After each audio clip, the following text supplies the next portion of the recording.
Hello and welcome to the show. I'm Cath Vincent and once again we have a fabulous lineup of guests to energise and inspire you. It's time to wake up your wow with your host, international award-winning speaker, Cath Vincent. On the show tonight, the remarkable story of how visually impaired Kim Baird is overcoming 34 years of blindness to cure her own sight. Naturopath and entrepreneur Megan Douglas tells us how we are poisoning our bodies in the name of beauty. And we hear from professional cyclist and Commonwealth medalist Gorden McCauley on what it takes to succeed against all odds. And in the Wilde Records music slot brought to us by Jessie Wilde, we hear from singer-songwriter Jenna Jones. All this and more to wake up your wow. Kim, thanks so much for being here. Thank you so much for having me. So, you were born with a chronic eye condition. Tell me about that. Yeah, so I was born with cataracts, and I was born blind in my left eye, completely blind, and my right eye had sight, but it wasn't fantastic. Right, and cataracts, that would be very unusual in a baby, wouldn't it? It is very, very unusual actually. You know, generally it's kind of an elderly condition where you get older and the lens of your eye fogs over and it becomes cloudy, and so you lose your vision basically. Right, okay. Yeah. And then how did that affect you growing up? Oh, it just affected me so much. Like, I grew up as a energetic child, but as I went through life, it became really challenging because I had such limited sight. And so I became really scared of losing, say, my parents in public. So I became really clingy and shy. And that was a really big challenge for me. And then once I went on to school, then the bullying started. And because I had no control over my left eye. Right. And so they would call me Bung Eye, was my horrible nickname, and you know, kids can be a bit harsh, but it was also adults as well, and so it really affected me a lot. Adults as well? Yeah, adults as well. Gosh, that's alarming. Yeah. So then tell me what happened as you went through school and beyond. Well, growing up I really just wanted to, you know, with the bullying and everything that was happening to me and the challenges that came with that, I really just wanted to be normal and fit in, you know. And so it was kind of my goal to reach this place of normalcy, you know, and acceptance in society, and it was a really challenge. I struggled through my teenage years to try and get to that point. And then when you left school, what happened? Well, when I left school, I kind of, you know, you get out of that school environment and away from, you know, the kids that really are trying to pick on you and stuff, and I felt like I had kind of made it, you know. I had kind of reached this point where I'm like, yeah, I feel like I'm normal now. I had a job and had got a degree at university and had a boyfriend. Yeah. And so I really felt like I was, you know, I had come to that place of feeling normal. Yeah. But that's not the end of the story, is it? No, no. Well, once I got to this place of, you know, feeling like I had fitted in life, I really felt unfulfilled, and it just felt like it wasn't really all that it had cracked up to be. Right, so you'd been striving to arrive at a place, Yeah. you'd gotten there, and then you thought, actually, what now? Yeah. Yeah, exactly. And then I just went, you know what, I want more than this, you know, I want to have this extraordinary life. So. Yeah. And what does an extraordinary life mean to you? What does it mean to me? It just means really being fulfilled and, you know, living with fun and joy in my life and having so much fun. So I went out and did a lot of travelling after that and experienced a lot of life. Right. And then what happened to you? Well, in my travels, I found myself in the middle of Colorado, in the middle of the wilderness there, and I met this amazing American Indian medicine man. Yeah. And I spent quite a few hours with him, a profound few hours really, with a group of people, and he told me while we were together that I would be able to see out of my eyes. Right. And that had never been on the cards at all? It had never been on the cards, you know. I had certainly wanted that growing up. I would have given anything, you know, to get my sight back in my eye, but I had been told, you know, that's impossible. Like, don't even think about trying to do that. It's impossible. So it was really out of the blue, him coming and telling me this. Yeah. Yeah. Okay. So he wasn't offering to fix it. He just said, this is going to happen. Yeah. He just said, you can make this happen if you want it. Right. If you want to. And so what next? What happened? I was really taken back by it, because I'm like, I've just gone through all these challenges in my life and I've come to this full acceptance of myself and who I am. And now you're telling me that I can get what I wanted when I was a kid, you know?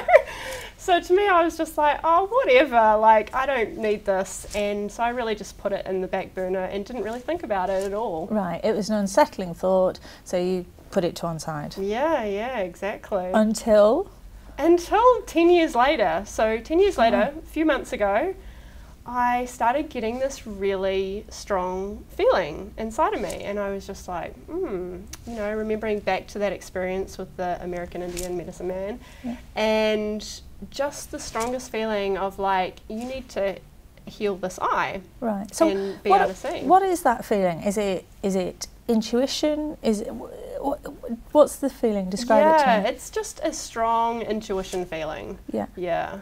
You know, like a message, just like, you need to do this. And to start with, I'm like, oh no, I'm all good, you know, ignoring the message. But after a few weeks, it was just really strong. It was like, no, this is what you need to do. So I'm like, okay, sure, I'll start doing it. And so what does doing it mean? What did you start doing? Yeah, so, you know, coincidentally, I had just done a Reiki course, which is like an energy healing course, where you can do healing through your hands.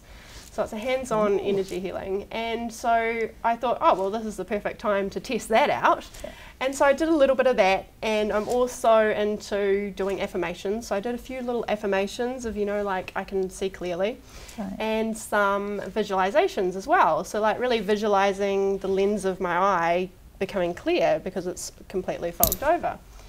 And I wasn't really expecting much. And then within 2 weeks, I started actually getting a little bit of vision in my eye. Wow. And it was just like, wow, that's amazing. Wow, you made that happen. Yeah, I made that happen really fast too. Yeah. It's interesting because visualization and affirmations, those kinds of things, basically imagining the outcome that you want, is a common technique. Sports people use it, all sorts of high profile people use that kind of technique. Yeah, they do. And so this is really recent. Yeah, yes, just a few months ago. And what difference has it made in your life? What difference? It's really just shown me that there's so much more possible than I thought, you know, and it's been quite amazing just having that new experience of seeing a whole new area of my life, because before it was very limited with one eye. And I remember, you know, one morning I was in the kitchen and I reached up to grab something off the shelf and actually ducked, because it was the first time I'd seen my hand out of my left eye. Oh, wow. And I thought that something was going to hit me. And you know, it was literally my hand, just becoming aware of that and seeing that in my vision. So it was quite unreal. So you have much wider peripheral vision than you've ever had. Yes, yeah, I now have full 180-degree vision, so it's quite cool. Wow, what an amazing story. Yeah. So what next for you? What does all of this mean? What does it mean? Well, I really have seen this now as a great way to get the message out to the world that anything is possible, you know? Like, if I can get sight into an eye that has been blind, you know, since birth, forever, then what else is possible for everyone else on this planet, and what can they do? What a fabulous message. Thank you so much for sharing it with us. You're welcome. Thank you, Cath. So Megan, thank you so much for being here. My pleasure. Now, you come from a long line of herbalists and naturopaths. 6 generations, is that right? 6 generations going back to my great-great-grandmother, Gertrude Anderton, who was in England, and she used to dispense her remedies to her local community. And her son, William Anderton, came to New Zealand in the 1920s. Wow. And he learned everything from her, and he established a company called Red Seal. Oh, Red Seal, of course, we all know Red Seal. And so you have launched your own organic skincare company. Yes, around about 3 years ago we launched a company called Wilde Organic. So I had trained as an adult in naturopathy and herbalism and spent some time doing clinical practice and then moved into this company. So yep, it's about 3 years old now. Right. So tell me, the label organic is very confusing for people. Everything, you know, has got health labels on and we're trying to do the right thing and buy the right stuff. What does organic really mean? Okay. Well, organic is obviously products or ingredients that are farmed without the use of preservatives. So that's it in its simple terms. Yeah. To be certified organic, you need to have a certain time where the soil doesn't have those fertilizers in the soil, and then it needs to be certified by an overseeing company. Right. And so if you're looking at certified organic skincare, basically you've got someone coming in who's looking at all the ingredients that you're using, analysing them, the processing, the certifications of each of those ingredients, and then they give you the stamp of approval. Right. And why is it important to you to develop organic skincare? Look, I worked in clinic as a naturopath for many years, and I saw an incredible amount of health issues in women and men, from fertility to cancer to all sorts of toxicity issues, to skin, to eczema, to depression. And what it comes down to often is the system is just over consumed with things that it can't process. Right. So toxicity is an issue. Yeah. And so one of the things that we can do to minimize that toxicity is to keep the chemicals out of our body. Right. Because our skin's actually about 70% of our actual body. So it absorbs stuff. So it's one of the good places to start, is to keep that clean. Right. So almost it's as important what you put on your skin as what you put in your body.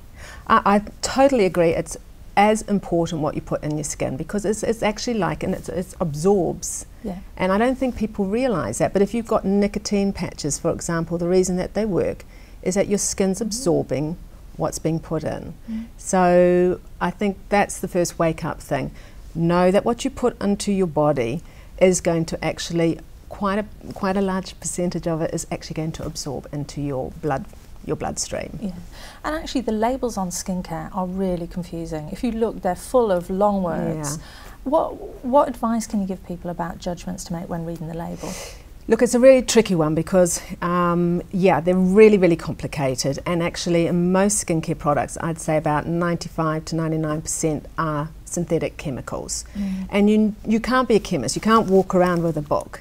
So one of the best things to do is to look for your products with an actual certification logo in it. So either certified organic or certified natural, because there's been somebody else who's actually gone through the process, check that it's okay, an independent organisation. And that means that those nastiest chemicals, the ones that have been linked to infertility, linked to cancer, linked to general toxicity in the systemic body, have been, they're not allowed in those formulations. Right, okay. Yeah. Okay, and so are there certain things that people should look out for? So certification is one. Are there certain ingredients they should avoid? Well, there's always the debate around the parabens, and there's the propylene glycols. They're things that are actually industrial type of chemicals. So it's cheap to make chemicals. Yeah. So what I always say, most skincare products, some of them you might buy for $80, $120. You've got your Vogue poster. You think, oh, if I just buy that, I'm going to look fantastic. Yeah. Actually, that product probably costs about 80 cents to make. Wow. Because chemicals are cheap. Yeah. So a lot of chemicals, a lot of skincare is actually all about smoke screens and mirrors. There's nothing much in there. You're right, it's a glossy picture, isn't it? It's a glossy picture. And then the other thing is there's this thing called greenwashing. So they say it's got natural products, but it might be less than 1% of the ingredients. So these are the things that we don't know, because we're sold an industry which is sold on glamour and beauty. Yeah. Why are we all so obsessed with that glamour beauty image? I don't know. I just think that the world has said to women and men, you're not good enough as you are. Yeah. And this is a problem. People are expected to be a certain thing, a certain way and a certain look. So we're sold this in the media, we're sold this with the advertising, everything's retouched these days. So women are actually looking at themselves, and young girls and men, and saying, look, this is insufficient. Yes. And so this is for our philosophy it's not the way that we should be expressing ourselves. So your philosophy in a nutshell? You know, beauty starts within. Yeah. Beauty starts with being healthy, with thinking positive thoughts. With beauty is about loving. Yeah. It's a feeling, and that's what comes outside. Yes. And if you feel healthy, if you're doing good things for yourself and your body, you're likely to look beautiful, whatever beauty is to you. Yeah. Perfect. That's great advice for everybody. Thank you so much. My pleasure.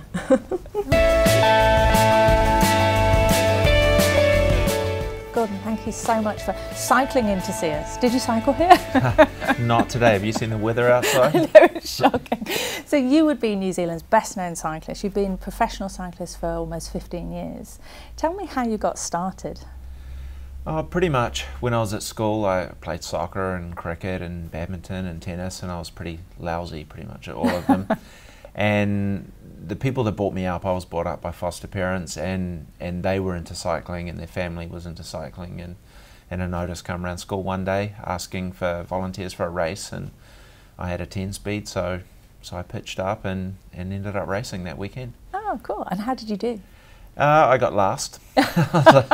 I was a long way behind everybody. Wow. But I liked it, so you know, I just kept plugging away at it. How interesting that you don't actually have to be instantly good at something to develop. Yeah, I guess it comes down to wanting to be good at something, Yeah. and I don't like losing. So the objective was to win a race. So once I'd won a race, then I wanted to win a bigger race and a bigger race, and so on and so on and so on. So how old were you when you started? I was 15. when I Okay. started. And then how long before you won a race? I was 15. Oh, okay. So you were pretty serious quite quickly. I won my second race. Wow. Okay. So it was just a case of figuring out how it worked and how the strategy of cycling unfolded and training. Yeah. Okay. So a combination of thinking and doing the work. Yeah, absolutely. Okay. Brilliant. And you went on to win a medal in the Commonwealth Games. Yeah, so I've raced 4 Commonwealth Games, and it took me to my 3rd Commonwealths to win a medal. I won a medal in the time trial in Melbourne. Yeah. And it was a bronze medal. It wasn't the gold that everybody wants, but you know, for a guy that originally everybody said that I wouldn't ever even represent New Zealand to it. Yeah. Who said that? Who said that? Pretty much most people that saw me when I started. I wasn't very good, so you know, it was just hard work. Yeah. So diligence rather than natural talent, you think? Yeah. I believe that every athlete has a gift, and my gift was hard work and never giving up. Yeah. Not everybody needs to be the most physically gifted athlete in the world. Sometimes it's just mental toughness that's your gift. Right. Okay. So tell me about that moment where you're standing on a podium and you get a medal. I'd love to know what that's like. It's pretty cool. To be fair, a lot of it is blurred. Anyway, you finish the race, you're really tired, you get put in the hot seat. So basically the hot seat is where people sit that are waiting to the middle positions, and if somebody beats them, you're off the hot seat. So I had to sit there for a while hoping that nobody bettered the time that I'd done. That would be really tough. It was pretty cool going to the hot seat and asking somebody to leave. Awesome. So you're sitting there, and how long do you have to wait until you find out whether you've won? I was lucky. I was one of the last starters. I'd finished 6th in the previous Commonwealths, meaning I was the 6th last competitor to start. Right. So I only had to wait sort of 10 minutes, but one of the guys was there for a good hour, so it would have been pretty nerve-wracking for him. Yeah, you'd lose a lot of weight sitting there sweating, wouldn't you? Well, it was a hot day as well, so yeah, I probably lost heaps. So tell me, you're standing on the podium, what goes through your head? There's a lot of emotions. I'd been trying really, really hard to win a medal. I'd been knocked off my bike 3 months previously and broken my wrist, so there was a chance I wouldn't even get to the games. Yeah. So, you know, some of it I was trying not to shed a tear. My wife was there as well, and she doesn't get to see me compete very often, so it was pretty cool. Awesome. Now, the broken wrist, that's not the only injury you've ever sustained, is it? No, so I've broken both my collarbones, a finger, I've broken 2 bones in my wrist, and in January I had another crash and broke both my legs. Wow. So yeah, it was less than ideal. Wow, so that's less than a year ago. Yeah, so that was January this year I broke both my legs. Wow. And so what's the outlook for your career from here? I would imagine breaking both your legs could put an end to. So originally I was told that I would never get back to an elite level again. Yeah. With me that's kind of like red rag to a bull. If you say that I can't, then generally I'll try to do it. Yes. And so I've been racing back at elite level now for 3 months, and in 2 of those months I haven't finished off the podium in a race that I've been at. So you're saying that in the last competitive races, since breaking your legs, you've always finished in the top 3? Yeah, for the last 2 months I've managed a podium every race that I've been at. Wow, that's exceptional. Hard work. Okay, so now it's quite interesting to understand the mindset of a medal winner. So hard work, I'm hearing. What else? You have to just really want it. Yeah. It's the same with every part of my life. I coach cyclists now. I'm semi-retired as an elite rider. I race. I have 2 or 3 big months a year where I really train, and it's usually around this time of year. The Tour of Southland is my favourite race, so for the months leading into that and for that race, I aim to be in my best condition for the year. Yeah. But it's the same with other parts of my life. I coach for a living, Yeah. so my objective is to have every one of my athletes that I coach being the best they can in their age group, and to have the biggest and the best coaching company as well. So, Yeah. so I'm sort of like that with everything that I do. I'm usually fairly driven. So both in your own career and in your coaching, what are the 3 things that you try and get in there? What are the 3 ingredients for success, would you say? Hard work, motivation, and visualization. Okay. Oh, so you use visualization techniques. We touched on that earlier. Yeah, I do. You know, every race I go to, I'm thinking months out how I'm going to win, Yeah. and even thinking of what sort of victory salute I'm going to do when I cross the line. You know, that doesn't mean I always win. You know, there can be 200 riders in a race and only one can win. Yeah. But I figure that if I have a number on my back, then I might as well be the guy that's going to win. Yeah, absolutely. Thank you so much for that insight into the mind of a winner. Thank you. You're welcome. Hi, it's Jesse Wilde here from Wilde Records Recording Studios. We have featured some awesome Kiwi musical talent on this season of the Cath Vincent Show, and we are always looking for new talent to record and to feature on the show. So please call me on 021 034 1997 or email me jesse@jessewilde.com. Jesse, welcome back once again. Great to be here. So tell me, who's recording at Wilde Records just now? We have Jenna Jones, a 15-year-old singer-songwriter. Wow, she's only 15. Only 15. And how long has she been recording with you? Probably started last year. We did her first EP. Yeah, cool. And she plays guitar and writes really good songs. And I met her through a very good friend of mine, Ben Jurisich, Yeah. who has been her guitar teacher for the last 5 years. Right, and Ben's actually going to accompany her today as Yep. well. Ben, the guitar teacher, will be on banjo today. On banjo, right. Well, let's hear from Jenna, accompanied by Ben.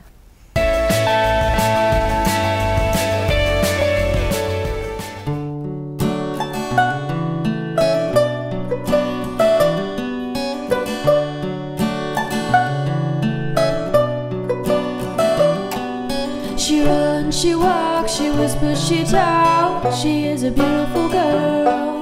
She holds her head up high, so high. She is a beautiful girl. So why do you make her feel otherwise? So why do you make her feel otherwise? And when she's alone, nobody's home, she stands and says it herself.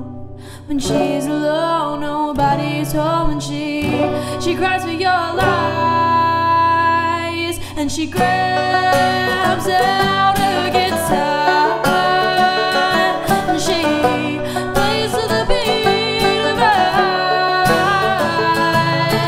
Sound is so loud and clear, plays a drum in her ears, and her tears are begging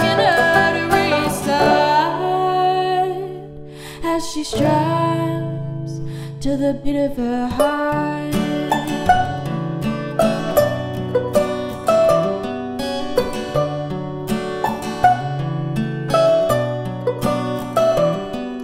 You talk, she walks, you shout, she runs, she's pushed to the ground.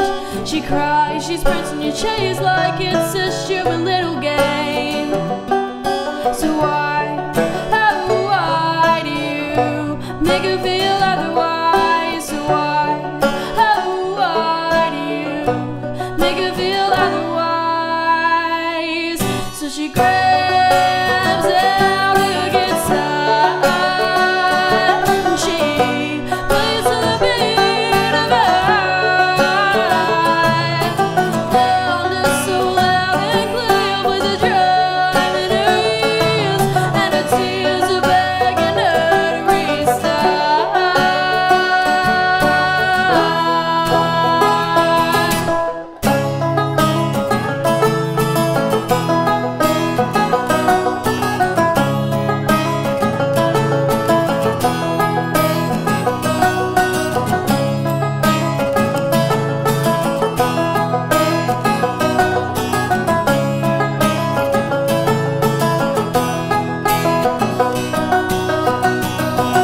And she grabs out her guitar and plays to the beat of her heart. The sound is so loud and clear with the giant blues, and her tears are begging her to restart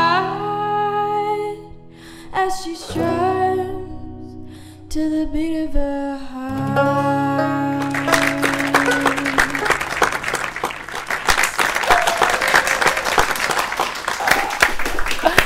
Fabulous, fabulous. What an amazing voice. Thank you. And you wrote that song? Yeah. Yeah. And you've recorded that and a bunch of others at Wilde Records. How many have you done now? I think 4. What does it sound about? 5. Cool. Oh, Have you done 5? Yeah, that sounds about right. And hey, you were on What Now recently? Yes, I was down in Christchurch. And how was that experience? Oh, it was so much fun. I loved the atmosphere and it was just so much fun. Yeah. It's hard to explain. Yeah. And what did you sing for them? Breaking Into My Heart, which is a different song that we have not recorded at Wilde Records. Okay, one still to work on. And tell me, where do your songs come from? Oh, that's a big question. My heart. There you go. Well, if you're in the mood to write a song, then you just write a song, whatever kind of... If I'm feeling sad, then I'll probably be writing something depressing, or if I'm feeling really good, then I'll probably write something really happy and fun and exciting. Cool. And tell us about the song we just heard. Well, that is about bullying. Someone who, a girl, so who's been bullied, being like at school, and then she comes home and she just grabs her guitar and she's just like, yo, this is me, this is how I deal with my problems, that kind of thing. So when people hear your songs, do they think, oh, this must be about you? Often, I get that often, like I'll be playing a song and it's actually about a friend. I write a lot of my music off other people's experiences. Yeah. And what are your plans for your music from here?